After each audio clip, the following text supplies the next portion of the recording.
Hi everyone, Anthony Fantano here, internet's busiest music nerd, and it is time for a review of the new Lido Pimienta record, Miss Colombia. This is the sophomore full-length LP of Toronto via Colombia singer and songwriter Lido Pimienta. This record comes a few years after her pulling a surprise win for the Polaris Music Prize for her debut album La Papesa. That project, while rough around the edges, still had a lot of cool elements flowing through it. Synth and art pop, neo-psych, folk music, but all of it had this profoundly Latin twist. While they weren't the most cleanly crafted songs of 2016, some really bold ideas rung through the dense and chaotic layers of synths and effects and vocals. But now Lido is taking a profoundly different approach to the songwriting and production on Miss Colombia. You'll find a similar balance of influences and styles on this record, sure, but there is a newfound clarity to the songwriting and production. Just an impressive laser focus that was not present on the debut. And not only has this resulted in a huge improvement in Lido's sound, but also one of the most forward-thinking Latin records that I've heard in the past couple years. 'Cause there are gorgeous, stunning, wondrous, and well-arranged tracks all over this thing. Like the beautiful simplicity of the opener Para Transcribir, which has these sweeping, theatrical vocal lines set to these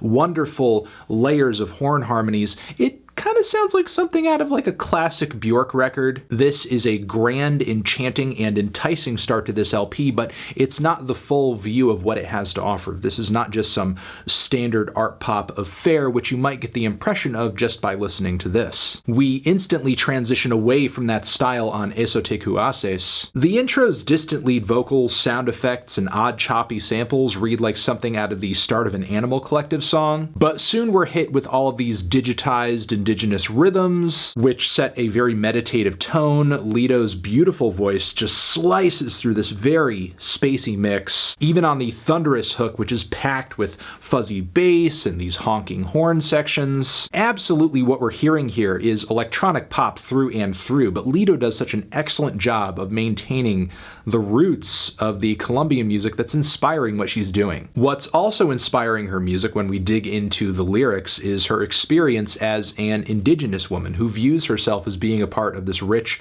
cultural and musical tradition. So Lido continues exploring these sounds and ideas throughout the track list in various ways. On the track Nada, I don't think I've heard a sharper combo of cumbia and art pop in my life. The track is painted with these quirky synthetic rhythms and slightly dubby vocal effects too. Booming bass and horns once again provide an amazing backbone for the song, and the mysterious synth leads and vocal harmonies that top all of this are just so lush. Damn! It's like I'm listening to a cerebral explosion of pastels and neons. While on the following track, Lido gives an excellent vocal performance over even more eccentric horns and some steel drums too. And she sounds like an angel on this song. It's just great. It's fantastic, and the instrumentation is so well balanced as well, even with the bass booming and just rumbling as hard as it is. The sound of these tracks, they're so well engineered. I also ended up loving the very textured, punchy, and odd beats on the track No PUDE.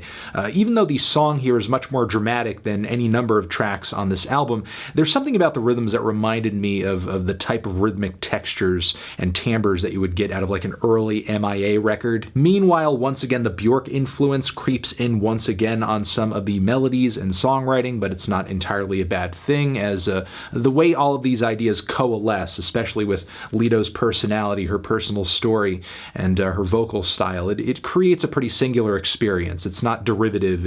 I'm not trying to make that case here. So as far as flow goes thus far, the album really is cooking with gas. But it's past this point that we reach a really odd moment in the track list. Coming through is another piece akin to the intro on the record, where we have Lido weaving her singing into these layers of horns, but now also some reeds too. It's a very elegant moment on the record, but still feels a bit transitional. I wish it progressed to a larger climax. Then immediately after this, we hit a spoken word passage from veteran of the Colombian music scene, Rafael Cassiani, Cassiani, someone who has been covered quite extensively in the Western music press by any journalist who's looking for some kind of insight into the Afro-Colombian scene. And while, yeah, it does disrupt the flow of the record, it is a bit lengthy and it's not a song, from a music nerd standpoint, it is a pretty interesting piece, as Cassiani does his best to explain how he got involved in the music scene and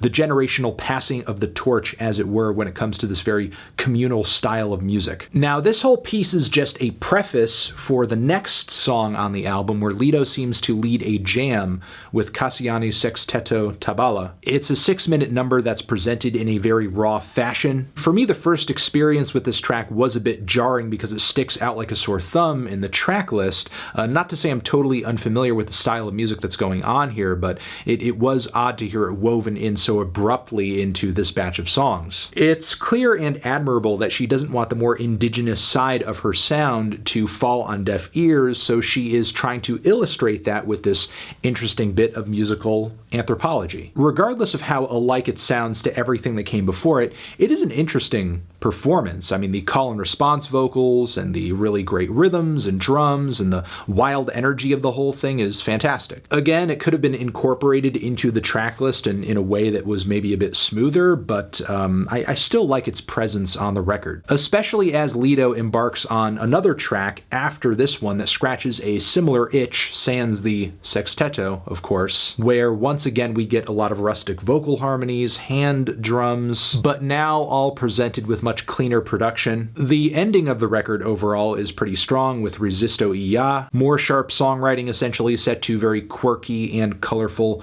digitized cumbia rhythms. I would absolutely love to hear more tracks from her in this style in the future. And the closing track is essentially a lunar version of the melodies and lyrics explored on the intro cut, but now with more of an emphasis on vocal harmonies as opposed to horns, which I felt was a pretty thoughtful way to close the record out, especially with these themes of transcribing coming back into view in the lyrics, which makes me wonder if there is at all an intention there to make a statement on Lido's attempts to transcribe, transfer, translate the influences of those who came before her, and the way she has kind of recontextualized that into this new art pop-ish hybrid of sounds. Regardless of the narrative on that track, that is actually what she is doing on this record, and doing so incredibly well, with, again, great songs, great vocal performances, great production, and I can't praise this record enough. Even if the flow of the whole thing and the way certain ideas or tracks were presented when they were presented wasn't necessarily the most ideal, I'm feeling a light to decent 8 on this one. Transition, have you given this album a listen? Did you love it? Did you hate it? What would you rate it? You're the best, you're the best. What should I review next? Hit the like if you like. Please subscribe and please don't cry. Hit the bell as well. Over here next to my head is another video that you can check out. Hit that up or the link to subscribe to the channel. Anthony Fantano, Lido Pimienta, forever.